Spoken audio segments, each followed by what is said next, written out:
à tous, merci de choisir Al-Oula pour vous informer. Tout de suite le sommaire de votre journal.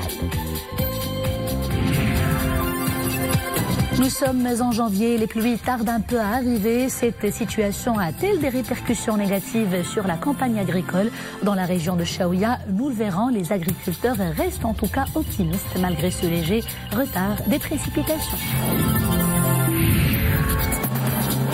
Nous irons également dans la province d'Azilal où le programme national de désenclavement des routes rurales avance à grands pas. D'importants travaux sont engagés dans différentes communes territoriales pour permettre une meilleure mobilité aux populations locales. Grâce à ces douces températures, à la diversité de ses paysages et au calme qui y règne, le sud du royaume demeure un pôle d'attraction touristique incontournable.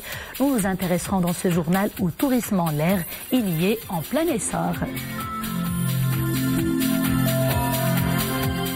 Un conseil de gouvernement s'est tenu ce jeudi à Rabat sous la présidence du chef du gouvernement Saadi Latmani. Au début de ses travaux, le chef du gouvernement Saadi Latmani a souligné que l'année 2019 marquera le début de la mise en œuvre des grandes réformes et la promulgation d'une série de lois. Le chef du gouvernement a également appelé l'ensemble des membres de l'exécutif à redoubler d'efforts chacun dans son département pour que la nouvelle année soit celle de l'accélération de l'action gouvernementale.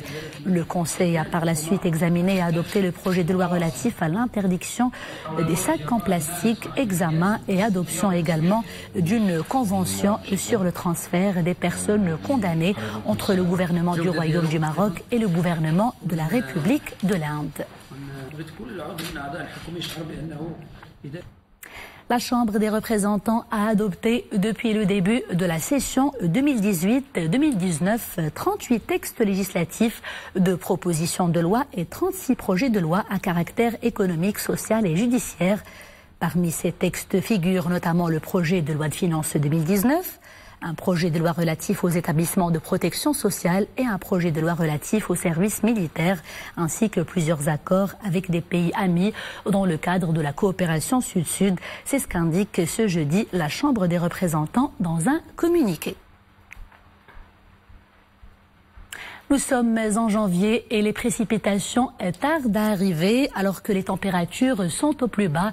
Alors cette situation a-t-elle des répercussions négatives sur l'actuelle campagne agricole dans la région de Chaouia? Nous le verrons dans ce reportage. Les agriculteurs restent optimistes malgré ce léger retard des précipitations. Fatiha Omrar et Zakaria et plutôt Sarah Katir.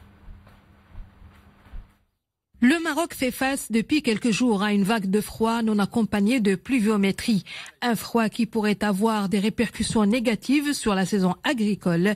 Toutefois, en dépit de cette baisse du mercure, les agriculteurs de la région de la Chaouia, précisément à Mzamza, sont optimistes et nourrissent toujours l'espoir d'une bonne année agricole. Les pluies qui se sont abattues très tôt sur la région ont été bénéfiques pour les céréales et ce froid pourrait ne pas créer des problèmes s'il pleut dans les prochains jours. Il est normal qu'en cette période de l'année il fasse froid et juste après cette mezla, le temps va être clément, mais la terre a toujours besoin d'eau. La baisse des températures n'entraîne pas de gros risques pour l'agriculture. Sa répercussion principale est surtout le ralentissement du développement des plantes, constituant ainsi un frein à l'évolution des cultures. Le bétail pourrait également en souffrir. En cette période de froid, on redouble de vigilance vis-à-vis du cheptel. On veille à ce que nos bêtes n'attrapent pas froid, ce qui pourrait nous créer beaucoup de problèmes. Pour l'instant, les cultures résistent dans cette région à la gelée et au froid glacial en attendant des pluies salvatrices qui augureraient d'une bonne campagne agricole. La vague de froid persiste justement dans plusieurs régions du royaume, mais elle se poursuivra jusqu'à lundi avec des vents assez forts. Tout de suite, on fait le point avec Hussein Abed. Il est directeur du département communication à la Direction nationale de la météorologie. Tout de suite, on l'écoute.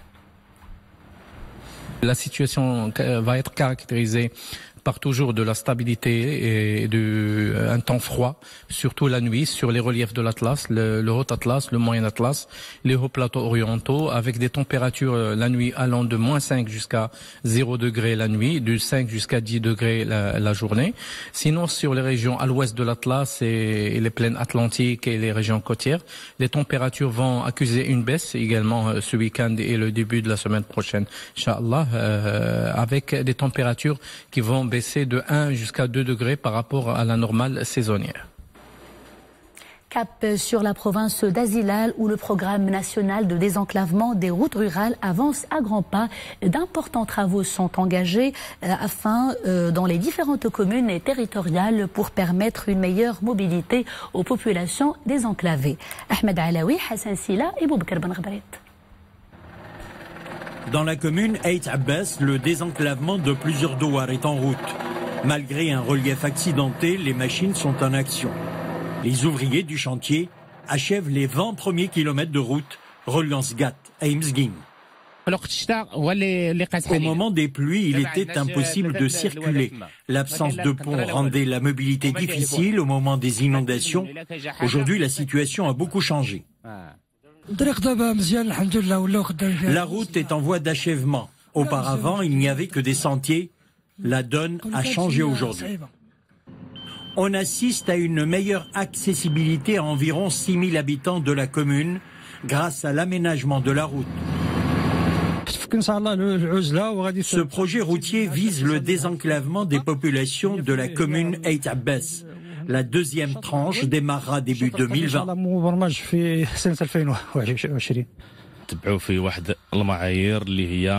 Nous avons fait une étude de terrain avant d'entamer les premiers travaux. La région, comme vous le savez, est montagneuse, il neige beaucoup et les fortes pluies causent des dégâts importants sur l'infrastructure routière. La réalisation de nouvelles routes rurales dans la province d'Azilal connaît une réelle dynamique. Lancé en 2017, le programme pour le désenclavement des zones montagneuses, étalé sur 6 ans, verra la réalisation de 78 km de routes dans le monde rural dans la région. Double drame d'Imlil, le procureur général du roi près la cour d'appel de Rabat a présenté ce jeudi au juge d'instruction 7 nouveaux suspects dont un ressortissant suisse de nationalité espagnole. Le procureur général indique dans un communiqué que les personnes concernées ont été déférées devant le juge d'instruction conformément à une requête supplémentaire visant à les interroger au sujet d'actes terroristes dont la constitution de bandes pour préparer et commettre des actes terroristes, l'aide préméditée à des acteurs d'actes terroristes et l'entraînement de personnes en vue de rejoindre une organisation terroriste.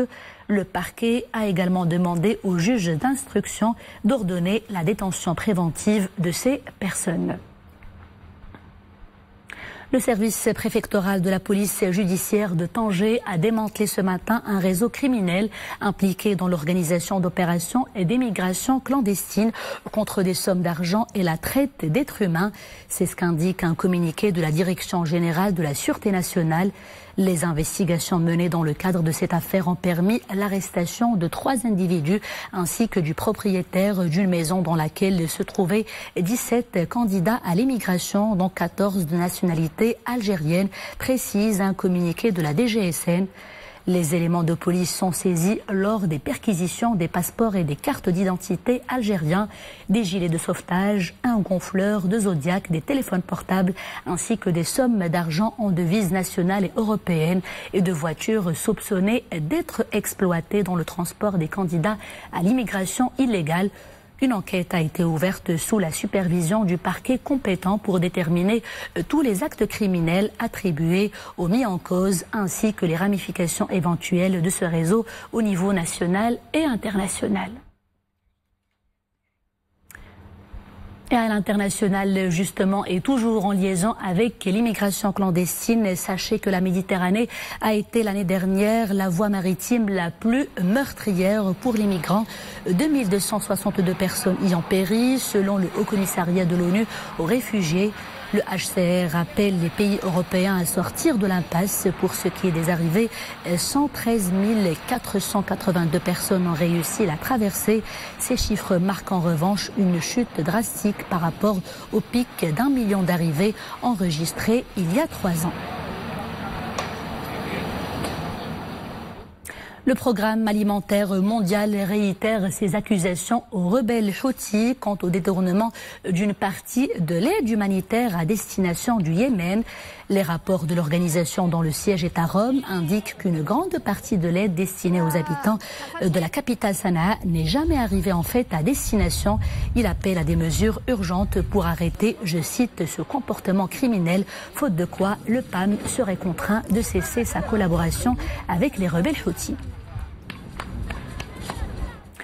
12e jour du shutdown aux États-Unis, les discussions entre démocrates et républicains sont restées stériles. Le président Donald Trump s'est montré inflexible sur le mur qu'il veut édifier à la frontière avec le Mexique. Ses adversaires démocrates ont de leur côté réaffirmé leur refus catégorique de le financer. Donald Trump réclame plus de 5 millions de dollars pour réaliser ce projet. Une nouvelle rencontre entre les deux camps, entre les républicains et les démocrates, est prévue demain, vendredi, pour apaiser les tensions et parvenir à un consensus.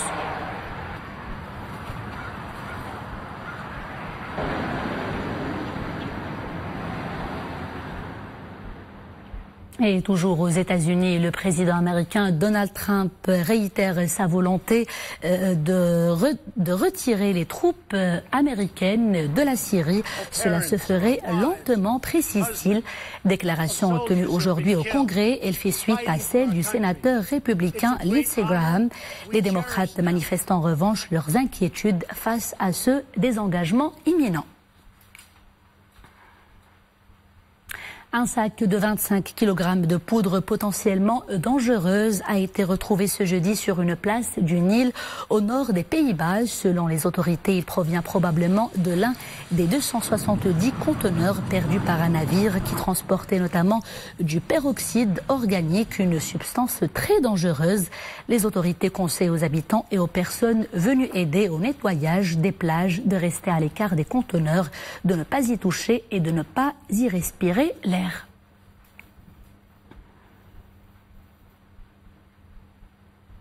La Chine a réussi aujourd'hui le premier alunissage jamais réalisé d'un engin spatial sur la face cachée de la Lune. Contrairement à la face de la Lune la plus proche de la Terre qui est toujours tournée vers notre planète, aucune sonde d'exploration n'avait jamais encore touché le sol de l'autre côté. C'est la deuxième fois que la Chine envoie un engin explorer la surface lunaire après celui de 2013 qui est resté actif pendant plus de 30 mois.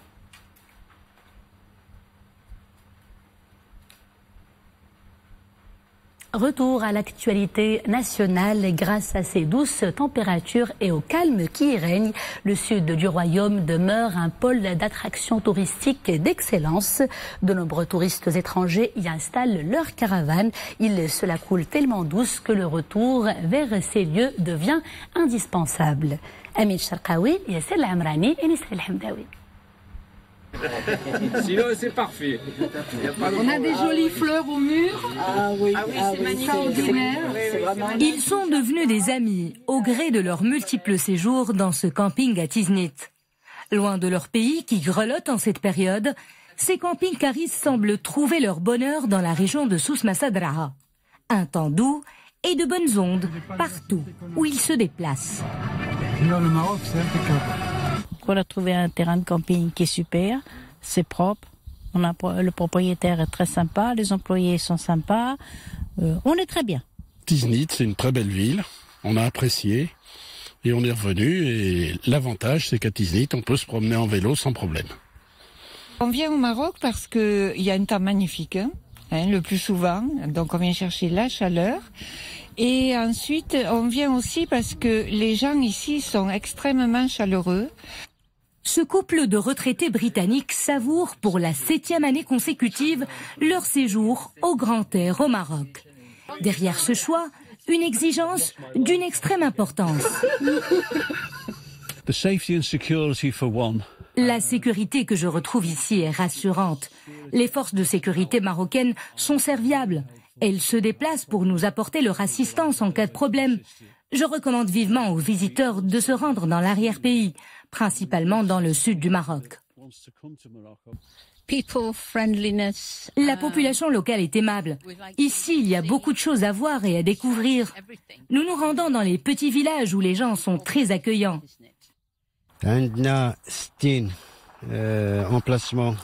Nous disposons de 60 emplacements de camping-car. Ils sont tous équipés d'un branchement à l'eau potable et à l'électricité.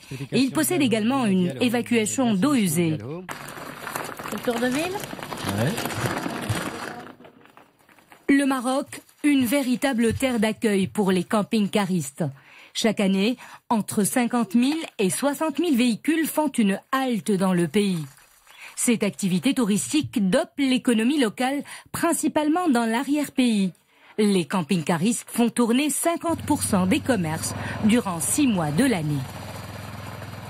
Le tourisme national est justement un secteur qui se porte globalement bien. Plus de 11 millions de touristes ont visité notre pays entre janvier et novembre 2018, soit une progression de 8,5% par rapport à la même période une année auparavant.